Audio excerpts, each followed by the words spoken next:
Just running through the current projects. The updates are all very similar because at this point they're all fairly intertwined, with the exception of the chain upgrade.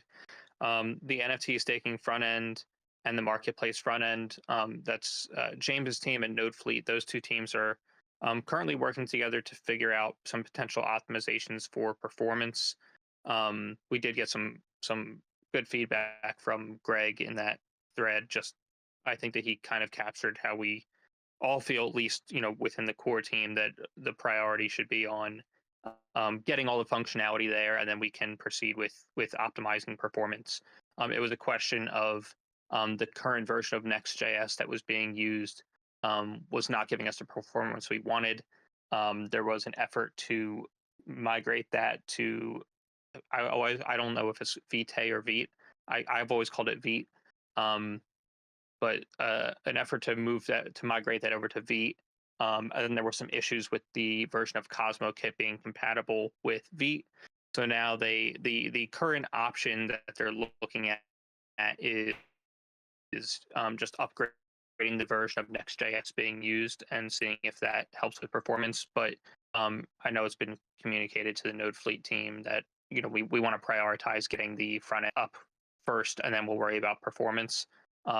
I will say that the performance that we were seeing was not great. So it's going to be a thing where like it's going to have to be a priority pretty quickly after getting everything launched, because it's not going to be a best in class experience with the current performance. But the teams involved are aware of it, and so it's just a question of what do we want to prioritize? Do we want to not release it until it's performing perfect, or um, get it released and then work on performance after? And we're moving towards the latter.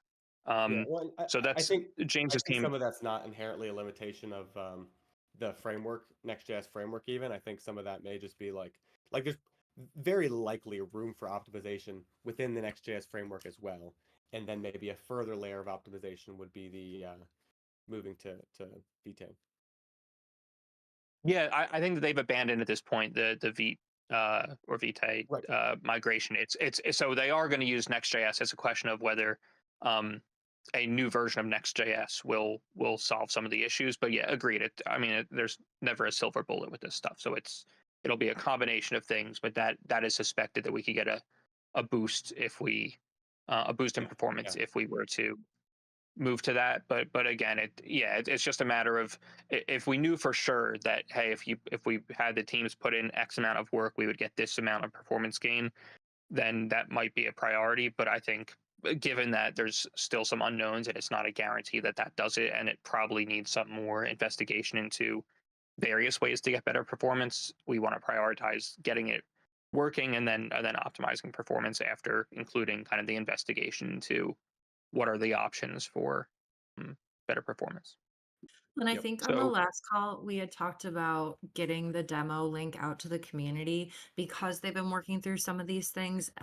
We haven't sent that out yet. Once it gets to a point where it's actually testable or more testable than it currently is, we'll definitely share that with the community. But we're going to give them a round of feedback too. We've just kind of been in a holding pattern based on the work they've been doing with James's team.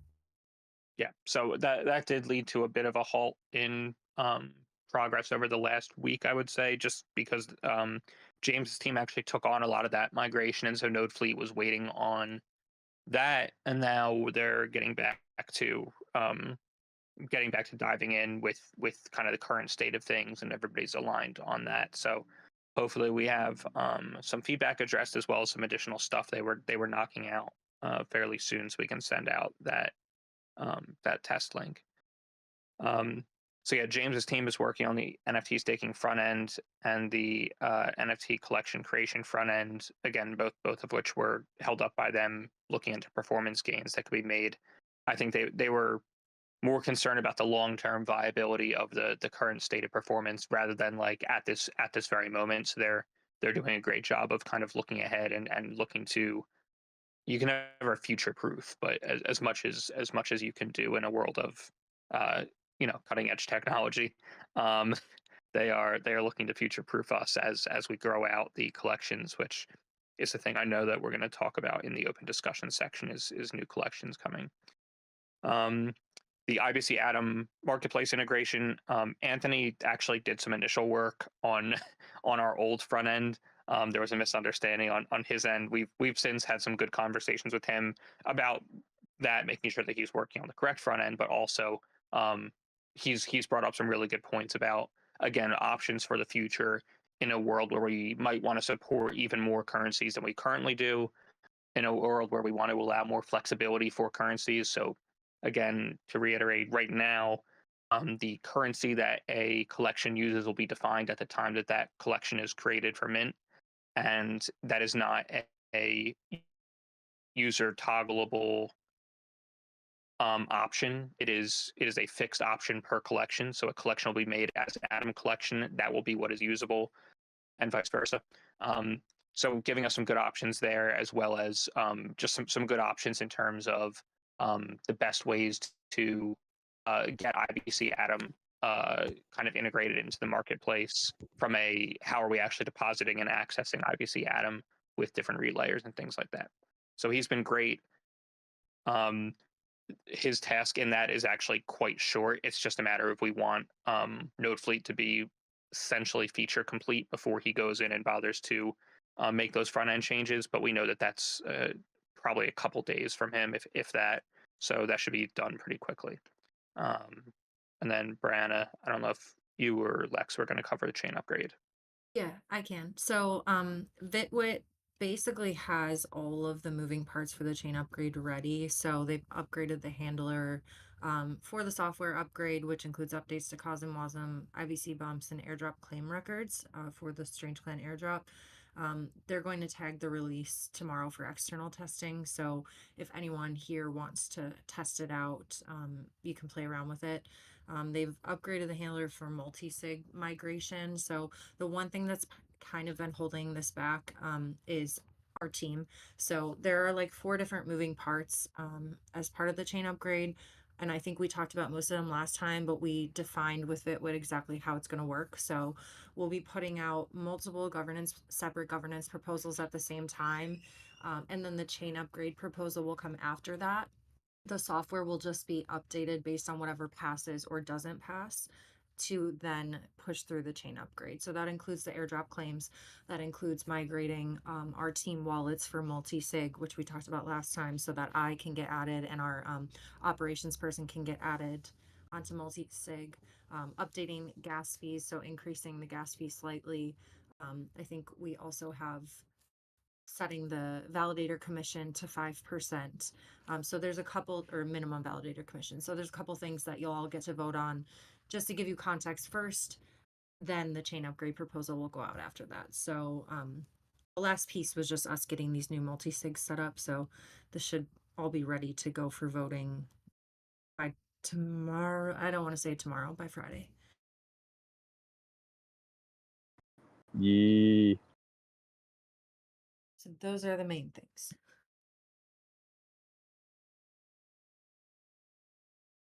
Ryan, I mentioned in the chat just now that when I had asked them why the images weren't loading for Darren Fang, they said that they're not whitelisted so that the demo marketplace can load them.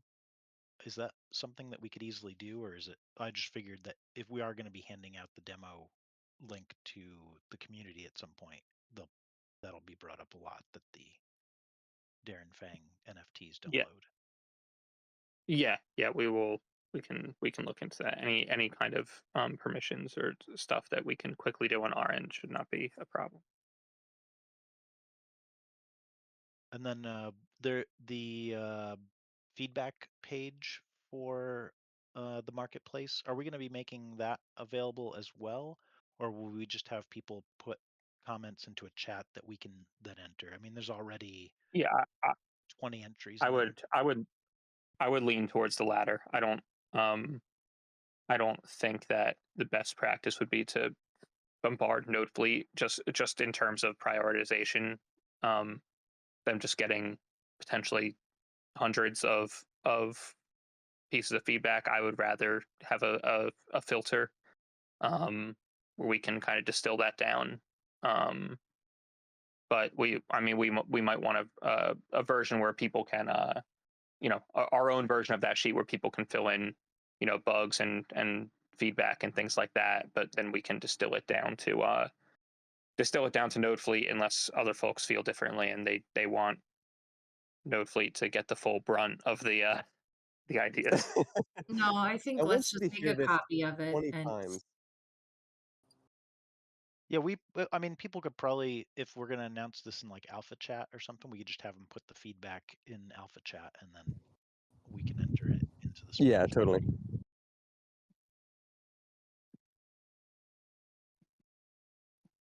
Okay. So I think one of the last things I wanted to just talk about is with the marketplace coming closer to completion, there's some updates regarding like some of the collections that we're going to be working on to launch in beta. Lex, do you want to talk about any of that? Yeah, which collections? You talking about like the Atom collection or the Glitch Candies collection or some of Whichever the you are ready to talk about, not the Stefan says the secret one. Cool. Okay, cool. Yeah. We do have, I'll say in general, we have more announcements that will be dropping, Lord willing, this week or early next week. We have some more announcements on different ecosystems or communities that are launching some type of asset on the Passage marketplace. The first ones, like Glitch Candies, are just exactly what you'd expect.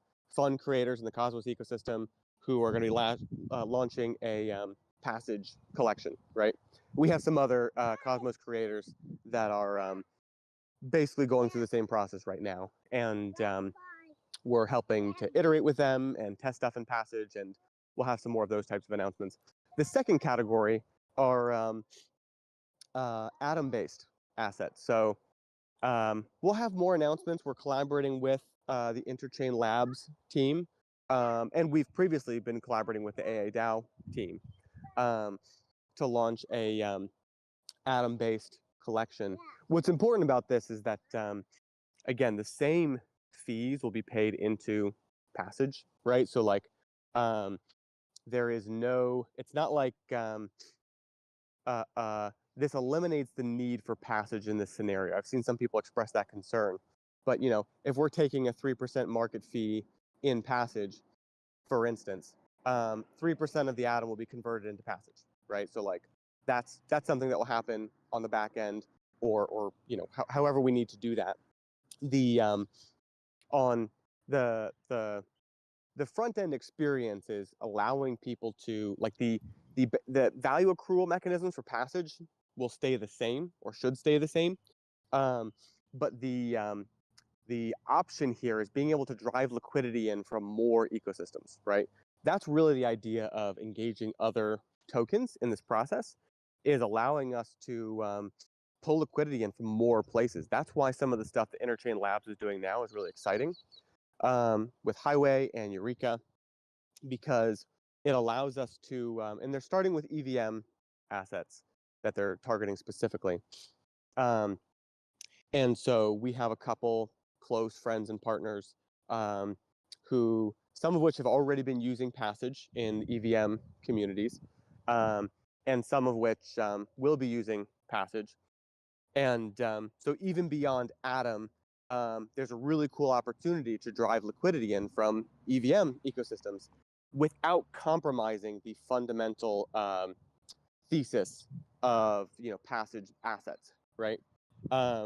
Because again, the same value mechanisms will be in place, right? Like, for instance, with the whole idea of Highway and Eureka is being able to take EVM assets and bring that liquidity into IBC assets, right? So we'll be able to swap, in the same way for those important value accrual mechanisms for the marketplace fees and things like that. Be able to swap transactions into Passage tokens. And we can have additional mechanisms, right? Like, we're not limited to just leveraging the marketplace fees. We can say, for assets that we launch personally, we can have, tokens get put into pools to support Passage liquidity, whatever. There's all sorts of cool things we can do to leverage that funnel of liquidity to build utility and sustainability for the Passage blockchain. But that's kind of where we're going with this, is really pushing into the real interchain. And this is the whole reason we started building in Cosmos, right? It was because we saw this as a gateway to every other chain, right? It was not an easy way to launch, our own isolated ecosystem, right? It would have been much easier to do that on a monolithic chain like Solana or Ethereum.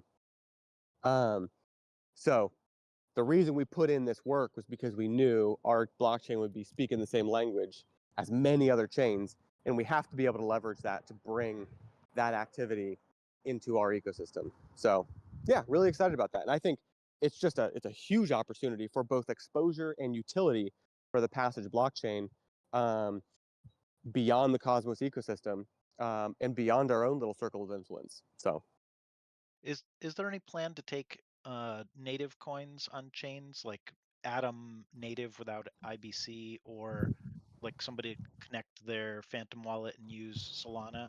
Or is there going to be some type of interface on the page to facilitate IBC connections? Because I think, like, for people who are very familiar, okay, they can get stuff between chains, but for the average user, especially if we're shooting get no pointers involved eventually, it's like just IBC itself is a confusing thing.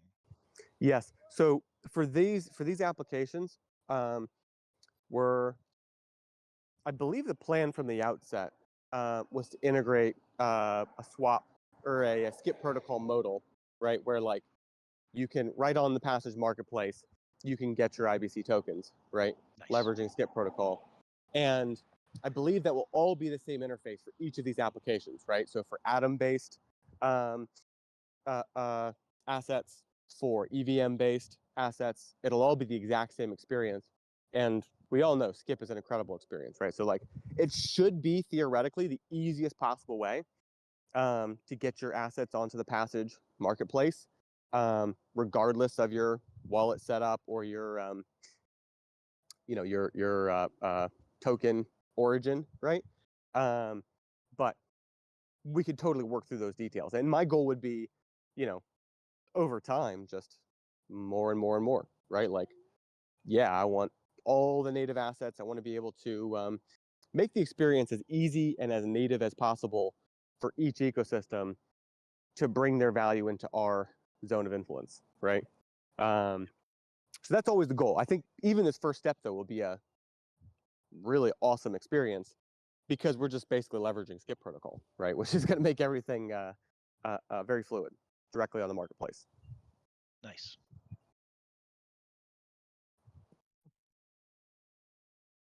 Any other questions?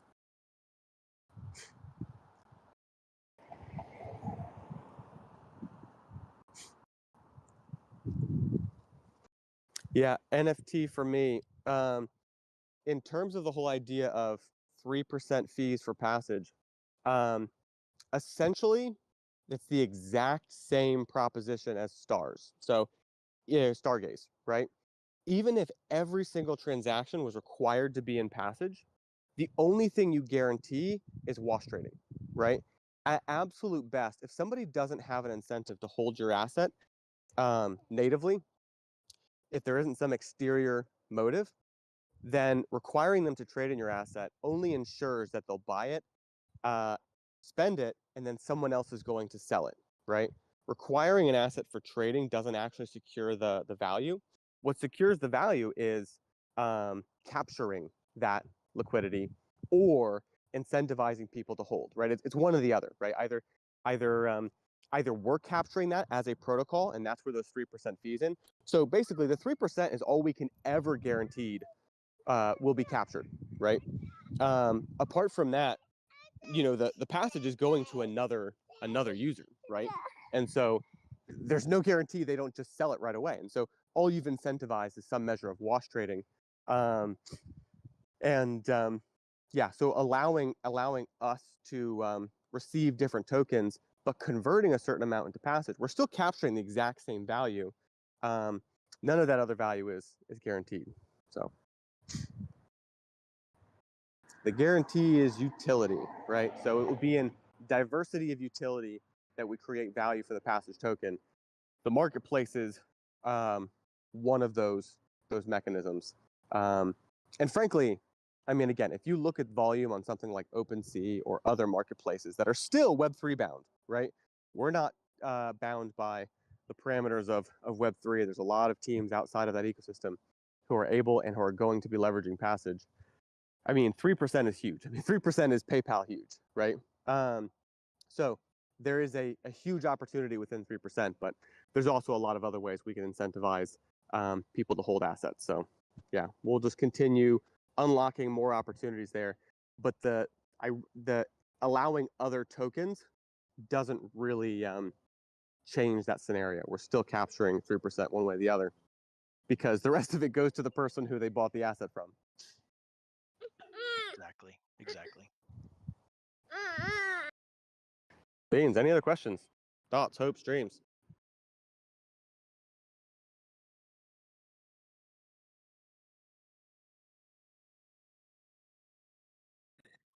Do we want to talk at all about yesterday we talked about passage payments and that potentially being Yeah, that I mean, we open up for the actual platform versus the marketplace? yes, and some of that depends on how we do it, right? Like it would be potentially even a subset of features. Like there's different ways, like because what we were talking about was like leveraging passage tokens in subscriptions, right? Like ongoing payments in passage tokens. Because what we're going to enable at first at the start is you can pay for your points. So you set up your account and you can buy points in Passage, right? But that doesn't necessarily mean that your subscription would be in Passage tokens at the outset. There's ways that we can. To be clear, we also don't know for sure that we're going to have Passage points payments for Passage token payments for points at the very outset either. No. I just mean at the outset of paying in Passage tokens, right? Not at the beginning of the beta launch, yeah. But when we start the Passage token payments, it would just be paying for your points in Passage tokens, not necessarily paying your subscription in Passage tokens. I know there are ways to do that with like cron jobs and stuff like that. Like there's people who have gotten into subscription payments via tokens, but we would just have to figure out a mechanism that makes sense for people, and it would be a little more involved setup because we'd want to be able to ensure that people are getting like a good user experience, right? We don't want them to, for instance, accidentally spend all their Passage tokens if they didn't mean to because there was a dip in the price and they accidentally spent more than they wanted to for their subscription, whatever, right? Like you want to have warnings or alerts or some type of user experience commodities in that process that make it smooth. But those are the types of things where we would engage with the open source community to kind of like, again, I have like a general awareness of some other people who are building in the space. I feel like Omniflix actually developed some tools like this for subscription. So like there may be ways in which we could partner with some other teams to incorporate what other people have built out. But that's really where we would get into some more like exploratory territory in terms of like what's accessible in IBC right now. The basic functionality is pretty straightforward. Like Ryan said, I don't think it will be turned on at the beginning of beta. It's going to depend on nailing down some of the feature sets. I think we have that slotted for Q2 anyways for Passage payments. But it is a high priority because again, we want to create those additional layers of utility for people who want to leverage their tokens. Yeah, I mean, it's absolutely, like, to be clear, it's definitely like all right, we've launched closed beta, now let's move to Passage payments, not a 6 months Right. later, like we'll get to, like that is like kind of the main thing after that. along with one or two other things. There's all, there's other ways that we can do it too, where even the subscription side could be faster, and it could be interesting for example, something like if we were to make a 2025 um, pass, subscription NFT collection at whatever tiers we have, where you can, if you buy that NFT, you now have that subscription tier essentially for the rest of the year. And if and that way, if you get that and then you don't want to use it anymore, you could actually like sell your subscription, and that way it's just a one-time payment that you could do in Passage token that would get you access to all the perks of the subscription without literally subscribing. And there's upsides and downsides to that. The primary upside just being that it is simpler um, than figuring out subscription crypto payments in a way that is secure and kind of tolerable for everybody. Where um, like the idea of signing a transaction that gives a contract permission to intermittently pull out funds over time is not going to appeal to everybody. And at the same time, it also leads to complications in terms of how you handle insufficient funds issues and things like that. And not that there's not issues with those things, same exact things in traditional Web2/fiat like Stripe checkout type of things, but the infrastructure to deal with that is more established and straightforward as far as like error reporting and case handling for that. So there's different options we can look at. We just want to make sure that we don't rush into building something potentially bespoke that the audience actually is not interested in participating in. I have a question related to the closed beta coming up. Do we already have some type of infrastructure for people to provide feedback? So we in the past we've used forms for that. We'll likely use some kind of not the same form. We'll likely use some kind of similar form. If you remember back in the uh, alpha of the social platform kind of iteration of Passage, we had a button within the dashboard that would take you to provide feedback. Yep. So the alpha users that we brought in, yourself included, have had kind of direct access to us in Slack. And so there hasn't really been a need because there's been that direct line of communication. Like full transparency, like we will not be able to do that for everybody coming into closed beta. It's just far too many people. So we will need more of that aggregator catch-all solution for people to provide feedback. But one of the goals with the closed beta that's coming up is because we're greatly reducing the number of maps that are, quote unquote supported. People can still have access to additional experimental maps, but we really want to nail down what our kind of supported maps are that have known features. Is that we're hoping to eliminate a lot of the bugs that kind of plague stuff like GM tidings, where we're generally using new experimental maps because people want to try new stuff.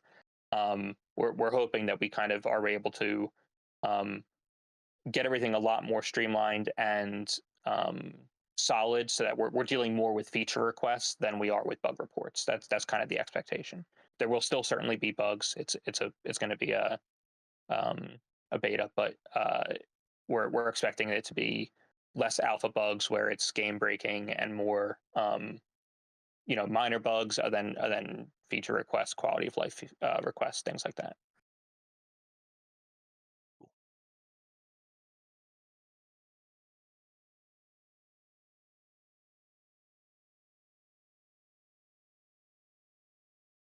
Any other questions from anybody?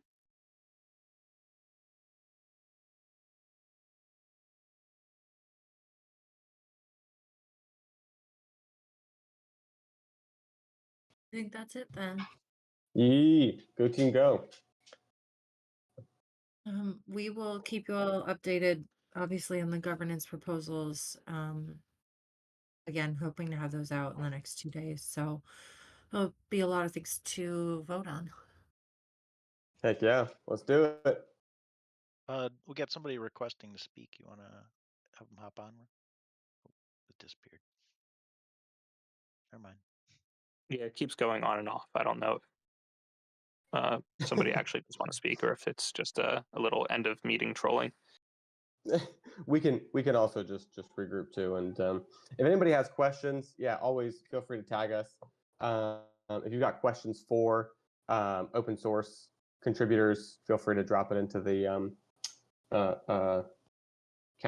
council chat spaces. And yeah, stoked to be getting closer to the beta here.